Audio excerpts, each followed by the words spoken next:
ભૂમાફિયા દ્વારા થતી ખાણ અને ખનીજની ચોરીને લઈ સિહોરના પ્રાંત અધિકારીને આવેદનપત્ર પાઠવવામાં આવ્યું.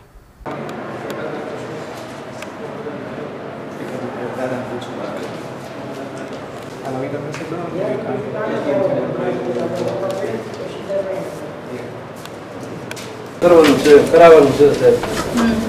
હવે સમાડી ગામનું 1616 વીઘા ગૌચર જમીન છે અને માપણી 2016માં કરવાનો કલેક્ટર સાહેબે હુકમ કર્યો.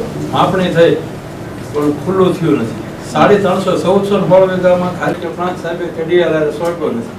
હદ નિશાન નથી નાખતા ત્યાં સુધી ગામમાં ઘર્ષણ કાયમ માટે શરૂ રહેશે. તો પશુપાલકો 25-30 ઘર છે એ માત્ર નિભાવવાનું પશુપાલન કરશે અને એની માટે પછી ખનીજ કાઢવાનું શરૂ થઈ જાય. એકવાર તમને રાતના ખનીજ જીસીપી ડીટાઈસી ને એવું બધું આવીને શરૂ કર્યું, તમને ફોન કર્યો, મામલતદારે તાબડતોબ બંધ કરાવ્યું. હવે ઉપવાસ ઉપર બેવાનું કે એમણે ગાંધીસિંહ રાહે ઉપવાસ ઉપર બેવ્યું તો પોલીસ એમ કે પરમિશન લો. આમાં કાંઈ પરમિશન કોઈ આપવાનું નથી. પરિસ્થિતિ એવી નિર્માણ થાય છે ગૌચરની જેમ, કારણ કલેક્ટર સાહેબે હુકમ કરી દીધો છે માપણી કરવાનું. રેગ્યુલર માપણી નથી થઈ. માપણી થઈ તો એની માટે 300-250-300 વીઘા માપણી થઈ. હા, માપણી આ હુકમના આધારે માપણી થઈ. પછી એના 2016 માં થઈ. છેલ્લી 2019 માં છેલ્લી માપણી 3 વાર માપણી કરી. 2-3 વાર જ્યારે બિંગ કરીને આંદોલન થાય ને, આમાં એક વ્યક્તિએ ઉપવાસ ઉપર બેઠા હતા તાલુકા પંચાયતમાં, એમાં એક વ્યક્તિએ જાન ગુમાવ્યો છે. કારણ કે ઉપવાસ ઉપર બેઠા હતા ને એને એટક આવી ગયો. પછી અમારા સરસો મહંતો બધા આવીને કલેક્ટર સાહેબને મળ્યા, બધા આયોજન કર્યું, માપણી કરાવી. પણ માપણી પછી હદ નિશાન નથી થયા. હદ નિશાન નથી થયા, કોઈનું દબાણ ખુલ્લું નથી. સાબિત થયું છે કે આ પછી ડીઆર નો જાય તો એ દબાણ કયા પ્રકારનું છે? ગૌચર એટલે રેણાકી ખેતી હા, ખેતી લાયક. કોનું ખેતર કેટલા વીઘાનું ખાતર પ્રમાણે છે, કોનો કબજો કેટલો વધારે છે. સર્વે નંબર કયો તમે જે વાત 1045 છે અને એ બહુ 5400 વીઘાનો આખો 5400 વીઘાનો સર્વે નંબર છે. એમાં 1400 વીઘા ગૌચર છે. અત્યારે આ ખુલ્લી જગ્યા ને આ ડુંગર અમને આપ્યા છે પણ હજી અતિશા નથી કરતી.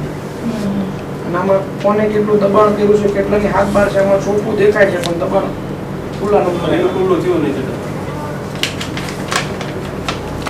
1045 માં પેલું જે જાગીર ઉપર છે ધારા પ્લોટ પાડેલા છે એમાં જ આવેલા છે ને સમાડી. હા, 5400 વીઘાનો છે, બહુ મોટો નંબર છે પણ એમાં અલગ અલગ બધું નોખું કરેલું સાથણી કરેલા છે અંદર સરકાર ઓલામાં આપણે. અને આ ગૌચર છે, સરકારી જમીન છે, ગામ તળે છે, એમાં બધું અલગ અલગ વિભાગ છે. એમાં 1400 વીઘા ગૌચર છે. એ હાલની પૈકી 9 છે ને એ ગૌચર નિયમ કર્યું છે જે તે પણ નક્કી નથી કરેલું. પછી નોખા વિભાગ નથી થયું. વાંધો નહીં, તો મેં ચેક કરાવી દઉં.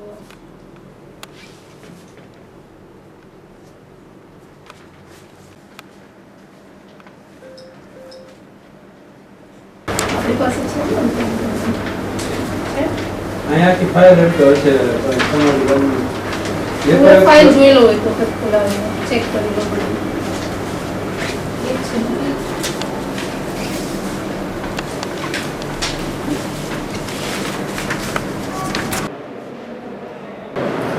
મારું નામ રત્નાભાઈ સામંતભાઈ રબારી, ગામ જલાલ, ગૌચર સુરક્ષા સમિતિ ચેરિટેબલ ટ્રસ્ટ પ્રમુખ.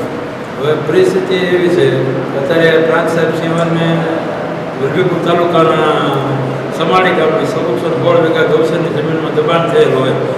તેથી 2016થી અનેકવાર રજૂઆત કરવા છતાં રિઝલ્ટ ન આવતા આજે ફરીવાર આંદોલનના માર્ગે માલધારી સમાજ સમાડી અને તાલુકાના માલધારીએ ઉપવાસ આંદોલન કરવાની રજૂઆત કરી છે. તો ટૂંક સમયમાં પ્રાંત સાહેબ કાર્યવાહી કરવાની અમને ધારણા આપી છે. એટલે હાલ પૂરતું અમારું આંદોલન મુલતવી રાખ્યું છે અને એ કહે છે કે તપાસ કરાવીને કાર્યવાહી કરું છું. તો કાર્યવાહી નહીં કરે તો આગલા સમયમાં ગુજરાતભરના માલધારી ભેગા થઈને ગૌચર જમીન ખુલ્લી કરાવવા માટે અહિંસક ગાંધીસિંહ રાહે આંદોલન કરશે. ત્યારે જે તે સમય પરિસ્થિતિ નિર્માણ થાય એની જવાબદારી તંત્રની રહેશે, જવાબદાર અધિકારીની રહેશે. અત્યારે તમે જે રજૂઆત કરી ત્યાં અંતર્ગત હતી? અત્યારે અમે ગામ પંચાયતથી તાલુકા પંચાયત, જિલ્લા પંચાયત અને ગુજરાત સરકાર સુધી રજૂઆત કરી છે અનેક વાર. અત્યારે હાલ અમે મામલતદારને, પીએસઆઈને, વલભીપુર અને અહીંયા પ્રાંત સાહેબ સિંહોને રજૂઆત કરી છે અને આવેદનપત્ર આપ્યું છે તાત્કાલિક કાર્યવાહી કરવા માટે. બીજું તમે માપણી થઈ ગઈ છે અત્યારે તમે બીજી માપણી થઈ ગઈ છે. માપણી થયા પછી દબાણ ખુલ્લું નથી થયું. સૌ હદ નિશાન નથી થયા અને દબાણ ખુલ્લું કરવામાં નથી આવ્યું અને અવારનવાર ખનીજ ચોરી અને એવું થયા કરે એટલે ભૂમાફિયાઓને અને માલધારીનું ઘર્ષણ થયા કરે છે. તે માટે તાત્કાલિક નિવારણ આવે એવી માલધારી સમાજની રજૂઆત છે.